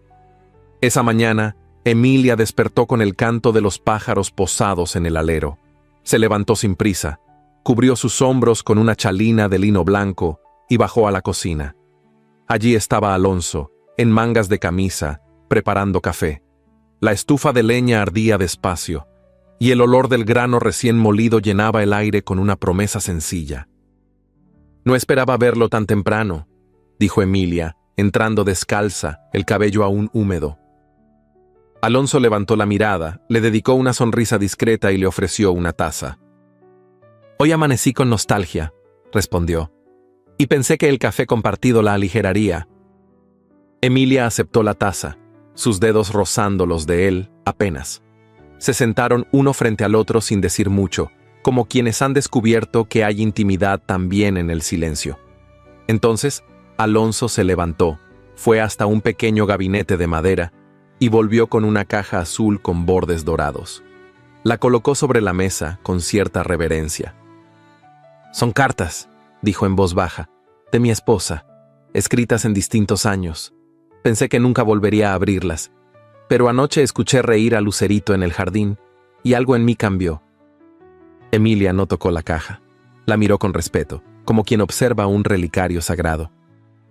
«¿Estás seguro?» «Sí», asintió. «El pasado no es algo que deba ocultarse. A veces compartirlo es la única forma de dejarlo descansar». Tomó una de las cartas y comenzó a leer en voz baja. Era una misiva sencilla, con letras redondas y firmes. En ella, la difunta condesa hablaba de la risa de su hija, del miedo de perderla, del amor por su esposo y del deseo de que, si algún día ella faltaba, él no se quedara solo. Emilia escuchó en silencio. Cuando Alonso terminó, no habló de la carta. Habló de lo que aún no se había atrevido a decir. «Yo no sé si tengo derecho a volver a amar», confesó. «Mi corazón ha aprendido a defenderse con muros tan altos que ya no sé cómo bajarlos. Lo que viví me dejó marcada, no solo por lo que me hicieron, sino por lo que permití. Y ese miedo, Alonso, todavía lo llevo como un peso». Él la miró con ternura serena. No intentó tocarla. No pronunció ninguna palabra romántica. Solo tomó una flor de jazmín que había caído sobre la mesa y la colocó frente a ella. «No tengo prisa», dijo. «Solo estoy aquí. Si un día decide abrir una puerta, estaré del otro lado. Si no, también». Emilia bajó la mirada y por un momento sintió algo que hacía mucho no sentía. Alivio. No por estar protegida, sino por no tener que defenderse. Esa misma tarde, la casa se llenó de sonidos nuevos. Lucerito jugaba con los perros del corral. Los peones cantaban desde el establo. Inés, sentada bajo la sombra de un tamarindo, tejía una bolsita de yute con hilos de colores. Su rostro, sereno y redondo, mostraba un brillo distinto. Desde la ciudad había llegado una carta inesperada, la aceptación a una beca para estudiar herbolaria en Bogotá. «¿Y tú vas a ir?», preguntó Lucerito con ojos grandes. «Voy a intentarlo», respondió Inés con voz temblorosa pero decidida. «Aunque me cueste dejar esta casa, aunque me dé miedo empezar de nuevo». Lucerito desapareció sin decir nada. Volvió poco después con una bolsita bordada por ella misma. No era perfecta. Tenía puntadas torcidas, flores desiguales y hilos sueltos. Pero en el centro decía, con letras grandes, «Para que no te olvides de mí». «Aquí siempre habrá un cuarto para ti», dijo Emilia, abrazándola, «y una niña esperándote con flores». Inés no respondió. Solo se limpió los ojos con la manga y apretó la bolsita contra el pecho como si contuviera un amuleto sagrado. Esa noche, Emilia caminó sola por el jardín. El aroma de los jazmines era más fuerte con el rocío. Se detuvo junto a la fuente, donde el agua caía con ritmo constante, y respiró hondo. Por primera vez, no sintió temor al pensar en el futuro. No era certeza lo que tenía. Era algo más suave, más real, posibilidad. Al volver a la casa, encontró a Alonso sentado en el porche. No la llamó. Solo se levantó y le ofreció un farol para iluminar el camino. Emilia lo tomó. Sus dedos se rozaron otra vez. Esta vez, ella no los retiró.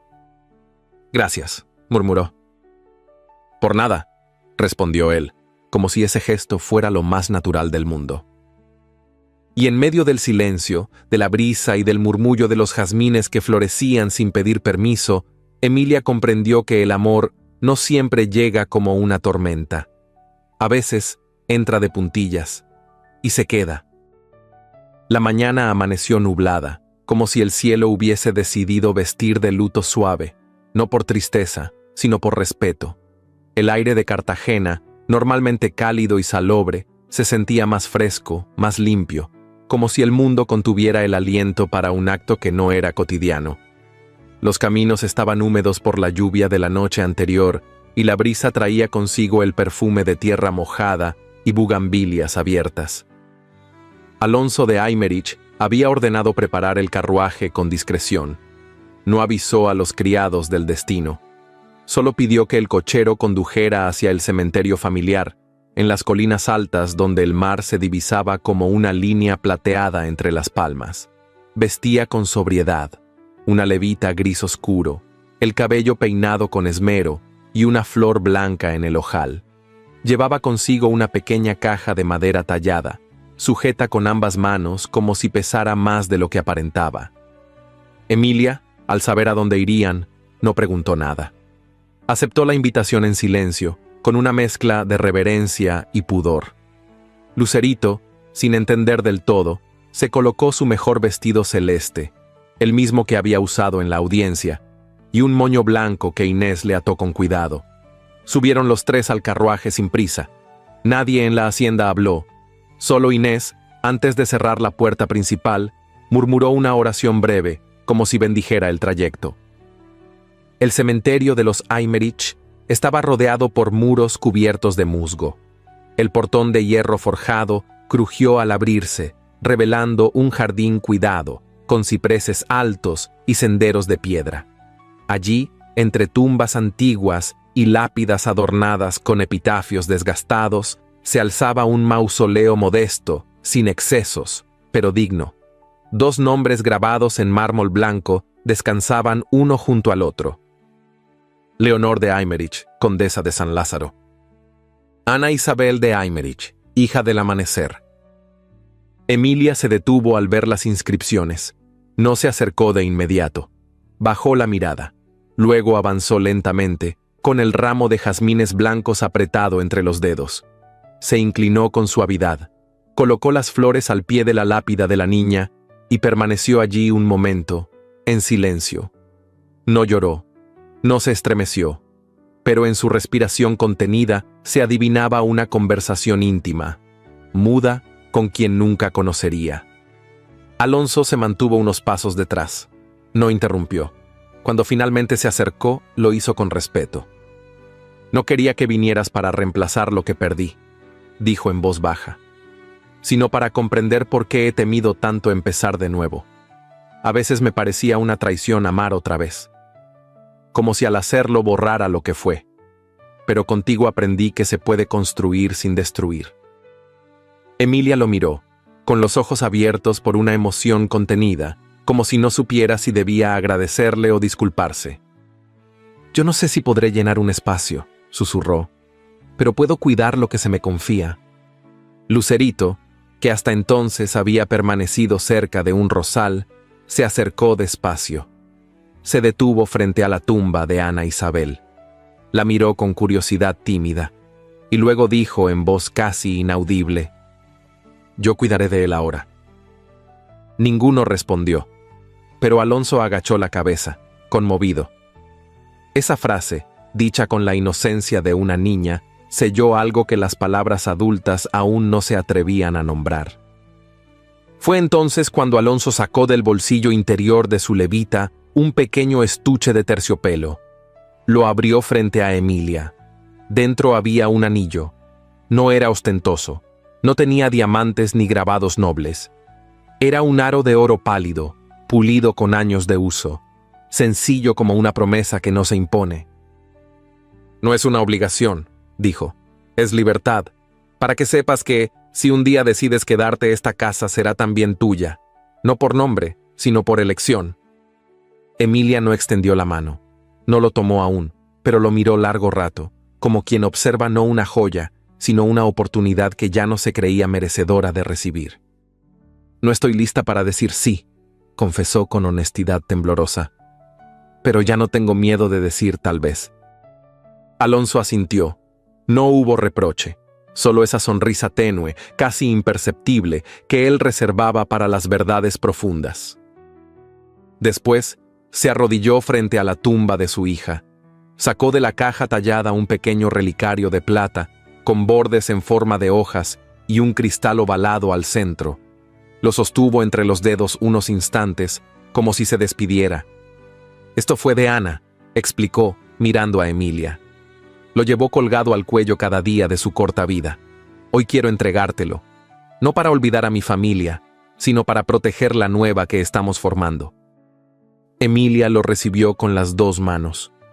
Al abrirlo, vio dentro una miniatura pintada. La carita de una niña de mirada traviesa, con una flor en el cabello. Sintió que algo se quebraba suavemente dentro de sí. No era dolor, era un permiso. Gracias, murmuró, por confiar lo que duele. No hay mayor acto de amor que ese. La tarde comenzó a caer con lentitud. Las sombras de los cipreses se alargaron sobre las piedras. El viento trajo consigo el aroma de los jazmines mezclado con la brisa salina del mar. Emilia, Alonso y Lucerito salieron del cementerio tomados de la mano. No como una familia perfecta, sino como lo que de verdad eran, una familia posible. Y en los jardines donde reposaban los nombres del ayer, quedaron también las semillas de lo que vendría. Porque hay secretos que se guardan en los nombres, y hay nombres que, con el tiempo, se pronuncian no para recordar lo que se perdió, sino para honrar lo que aún puede florecer. La mañana se alzó sin alardes, con una claridad tibia que se filtraba entre las hojas del gran tamarindo del jardín trasero de la hacienda. No había música de salón, ni desfiles de carruajes lujosos, ni invitados vestidos con aires de teatro. Solo una brisa suave, el aroma de los jazmines abiertos y una mesa sencilla dispuesta con flores silvestres y manteles bordados a mano por Inés y Emilia en los últimos días. La boda fue anunciada con semanas de antelación, pero solo unas pocas personas recibieron invitación. No por orgullo ni por temor a la opinión pública, sino porque los verdaderos testigos de una unión no necesitan vestidos nuevos ni títulos. Solo verdad. Emilia descendió los escalones de la galería con un vestido de muselina color marfil, sin adornos ostentosos. Llevaba el cabello recogido en un moño bajo, adornado apenas con una peineta de nácar. En sus manos no había ramo, sino una pequeña tela bordada por Lucerito. Un corazón, mal cosido, pero hecho con amor. No caminaba del brazo de ningún hombre, caminaba sola. No porque no tuviera a quien aferrarse, sino porque había aprendido a llegar a su destino por sus propios pasos. Alonso la esperaba bajo el tamarindo, vestido con una levita de lino crudo, sin bastón, sin espada, solo con la mirada limpia de quien ha aprendido a perder sin volverse amargo. A su lado, el reverendo de San Felipe sonreía con discreción. Inés estaba detrás, junto a Julián, quien sostenía una pequeña libreta con tapas de cuero. Lucerito ocupaba la primera silla, los pies balanceando nerviosamente, el cabello trenzado con lazos celestes. El momento se instaló con la lentitud de lo sagrado. Cuando Emilia llegó al pie del árbol, Alonso extendió la mano. No la tomó con urgencia, solo la ofreció. «Te amo no por lo que sufriste», dijo, sin más adornos que su voz, sino por cómo elegiste seguir viva. Emilia, sin lágrimas ni temblor, le sostuvo la mirada. Y yo no te elegí porque me diste techo, sino porque nunca me pediste que dejara de ser quien soy. El reverendo no alzó la voz. Murmuró la bendición con las palabras exactas, sin latín, sin sermones. Al final, cuando preguntó si aceptaban acompañarse en vida, Emilia y Alonso respondieron juntos, en voz baja, con una afirmación que no necesitaba ser fuerte para ser firme. El aplauso fue breve, espontáneo, nacido de la ternura más que de la costumbre. Lucerito corrió hacia ellos y se abrazó a ambos por la cintura. Luego, con las mejillas encendidas, le entregó a su madre un dibujo doblado en 4. Emilia lo abrió con delicadeza. Era una casa. Tenía techo rojo, ventanas abiertas con cortinas ondeando, un árbol al costado y 3 figuras en el centro. Una mujer con trenza larga, un hombre con sombrero y una niña con un corazón en la mano. ¿Y esta luz en las ventanas?, preguntó Alonso, señalando con una sonrisa. Es que ahora ya no está vacía, dijo Lucerito sin levantar la vista. Emilia no pudo hablar. Acarició la cabeza de su hija y la estrechó entre sus brazos. Aquel dibujo era más que un regalo infantil. Era una declaración de pertenencia, un mapa emocional. La tarde transcurrió entre platos sencillos, conversaciones suaves y miradas que no necesitaban palabras. Julián leyó en voz alta una pequeña crónica que había escrito especialmente para la ocasión. No hablaba de escándalos ni de juicios. Hablaba del valor de las segundas oportunidades y de cómo hay heridas que florecen si se les da tierra nueva. Inés lloró en silencio durante toda la lectura. Cuando el sol comenzó a ocultarse tras los manglares, un coche discreto se detuvo frente a la verja principal. Del interior bajó una mujer vestida de negro, sin escolta, sin joyas, sin velo. Era doña Mercedes de Orduña. La noticia de la boda no le había sido enviada, pero la había alcanzado. Nadie la esperaba, nadie la había llamado. Su figura, antaño altiva y rodeada de temores ajenos, se presentaba ahora más delgada, encorvada, como si los meses recientes le hubieran robado años de vida. Su cabello, antes recogido con arrogancia, colgaba liso bajo una mantilla apagada. Caminó sin ayuda por el jardín. Nadie se atrevió a detenerla.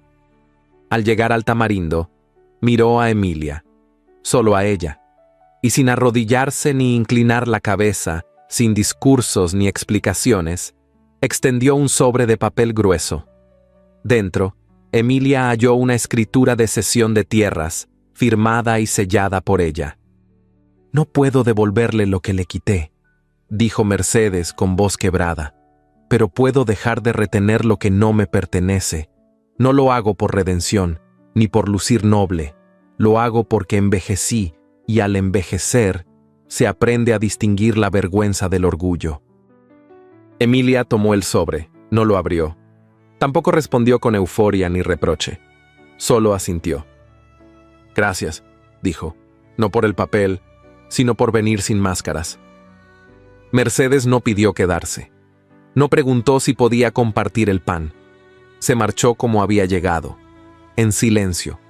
Pero su sombra, aquella que durante años se había alzado sobre la vida de Emilia, esa tarde se disipó como la niebla al calor del sol. La noche cayó lenta sobre la hacienda. Lucerito, cansada por la emoción, se quedó dormida en una hamaca bajo la galería. Inés la cubrió con una manta bordada y la besó en la frente. Emilia y Alonso se sentaron bajo el tamarindo, tomados de la mano, sin necesidad de palabras.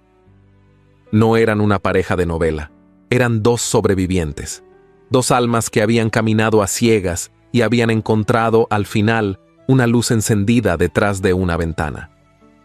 Y aunque el mundo no siempre perdona, el amor, cuando es digno, no necesita permiso, solo espacio y un poco de tiempo. Esa noche, el viento sopló con suavidad entre las ramas del árbol, y el honor, aquel que tantos habían usado para herir, por fin dejó de ser una sombra para convertirse en raíz. El sol se alzaba con lentitud sobre los campos verdes que rodeaban la antigua hacienda San Lázaro. La bruma de la madrugada, aún tibia, se aferraba a los tallos húmedos, como si el tiempo quisiera demorarse en ese rincón del mundo donde el dolor se había convertido, finalmente, en semilla. Ya no era solo una hacienda, no solo una tierra heredada ni un refugio de ausencias. Era otra cosa. Las paredes seguían siendo las mismas, pero ahora latían. Donde antes reinaba el silencio de los que sufren en voz baja, ahora se escuchaban risas, pasos menudos, preguntas inciertas escritas en pizarras viejas y contestadas con paciencia.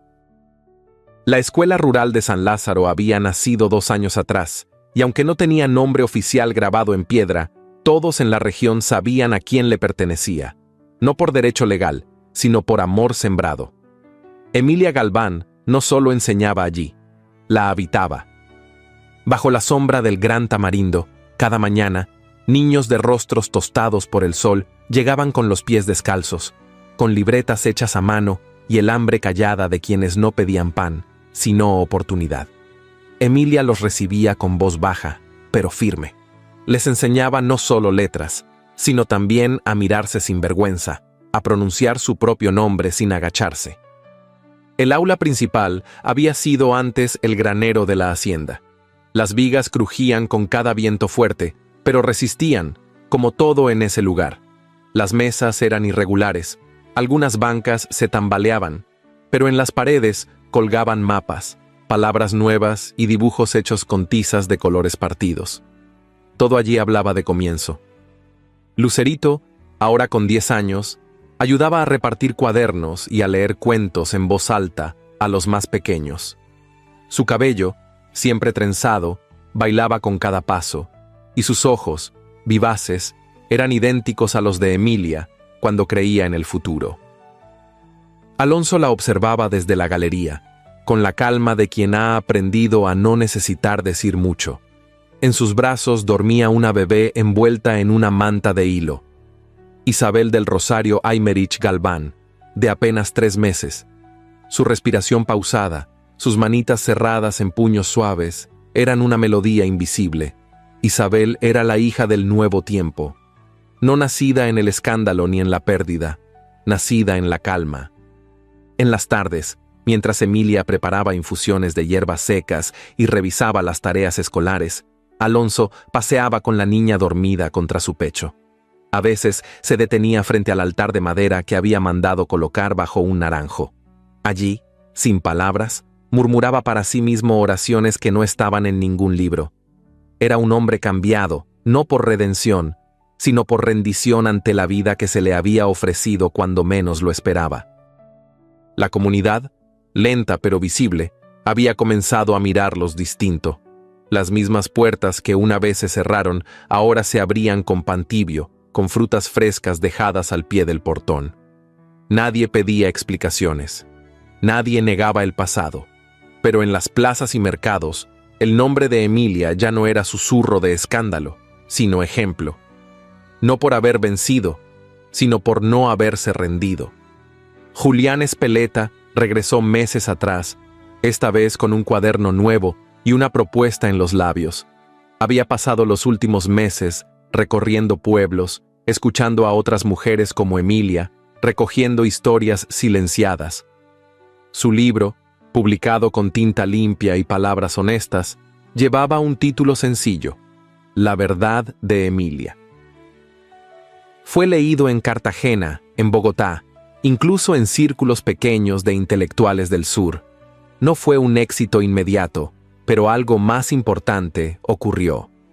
Abrió ojos, uno a uno. Las mujeres que antes bajaban la vista comenzaron a escribir sus propias cartas. Los hombres que creían inamovibles comenzaron a sentirse incómodos. Julián no buscaba fama, solo verdad, y la encontró. Doña Mercedes, en tanto, había abandonado la ciudad un año atrás. Vivía ahora en una casona modesta de las afueras, acompañada solo por una criada vieja y los ecos de su apellido. Nadie la visitaba, no por castigo, sino porque ella misma se había retirado del mundo. Dejó, sin alardes, las escrituras que convirtieron parte de sus tierras en suelo para construir la escuela. Nunca reclamó gratitud. Quizás porque, por primera vez, había hecho algo que no necesitaba reconocimiento. Inés, desde Bogotá, escribía cartas mensuales. Estudiaba herbolaria en un instituto pequeño pero riguroso.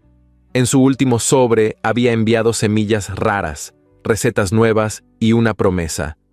Volveré antes de que florezcan los girasoles que dejé sembrados. Lucerito, al leer esa línea, corrió al huerto y comenzó a regarlos con doble esmero. Y así, sin grandes gestos, la vida seguía.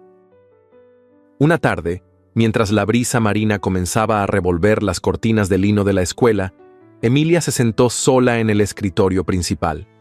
Sacó un cuaderno de tapas negras y comenzó a escribir una carta. La tinta avanzaba con lentitud, pero con claridad. Hija mía, cuando leas esto, tal vez ya no recuerdes todo lo que pasamos. Tal vez solo te queden fragmentos, un portón que se cerró, una caminata bajo el sol, una cuna improvisada en una casa que no era nuestra. Y está bien. No quiero que tu memoria esté hecha de heridas, sino de fuerza. El mundo no fue justo conmigo. Me señalaron, me empujaron, me hicieron dudar de mi valor.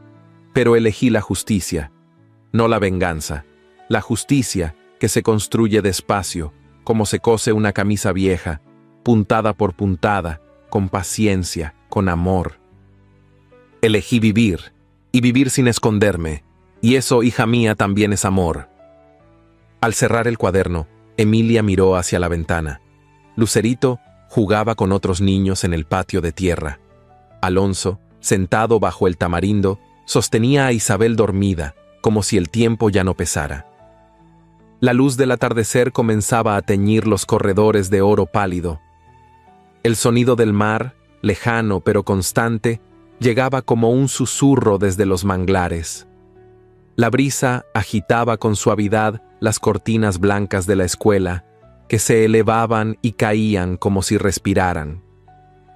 Emilia se levantó, caminó hasta la puerta y se detuvo un instante. Observó a su familia. Y en ese instante lo supo, había vencido. No porque el mundo la hubiese premiado, ni porque todo estuviera en calma, sino porque por fin podía mirar hacia atrás sin dolor y hacia adelante sin miedo. Afuera el aire olía a hojas nuevas, a estación naciente, a renacer. Y la historia de Emilia Galván, escrita con sangre, ternura y dignidad, se cerraba no con un punto final, sino con un susurro que aún sigue flotando entre los árboles. Nadie puede arrebatarte lo que fuiste capaz de construir con amor. La historia de Emilia Galván no es solo un relato de injusticia y redención. Es un testimonio del poder silencioso de la dignidad, de cómo una mujer que lo perdió todo se levantó, no con gritos ni venganza, sino con ternura, valentía y constancia.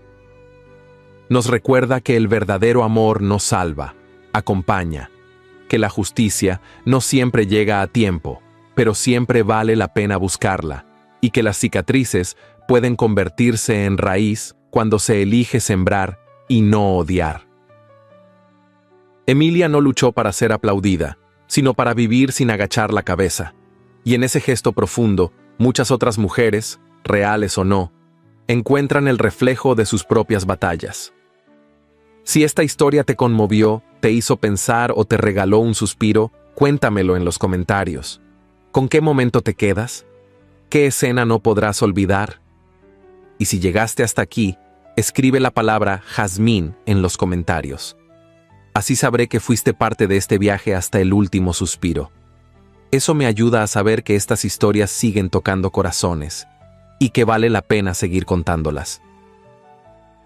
Te invito a ver otras narraciones similares que estoy dejando en las tarjetas. Cada una de ellas guarda una emoción distinta, un mensaje que quizá también estaba esperando por ti. Gracias por estar aquí, gracias por sentir, y sobre todo, gracias por creer que las historias aún pueden cambiar el mundo, una palabra a la vez.